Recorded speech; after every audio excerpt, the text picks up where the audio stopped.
ইহুদিরা ৭১ দল হয়েছে। ইখতিলাফ করতে করতে কয় দল? সবাই বলে নাই কয় দল?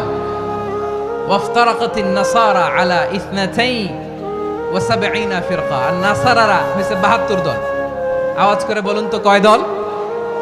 ওয়াসাতাফতারিকু হাযিহিল উম্মাহ বি ৭৩ ফিরকা। আর বিশ্বনবী আফসোস করে বলেন আমার উম্মত হবে ৭৩ দল।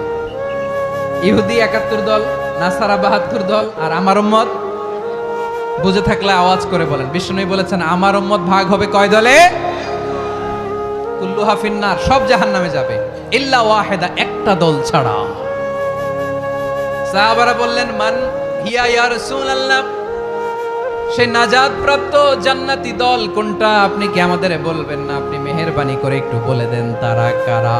বিশ্বনবী বললেন মা আনা আলাইহি ওয়া আসহাবি, আমি এবং আমার সাহাবারা যেই মতের উপর, যেই পথের উপর আছে, এই মত এবং পথের উপর যারা থাকবে তারাই জান্নাতের দল হয়ে যাবে।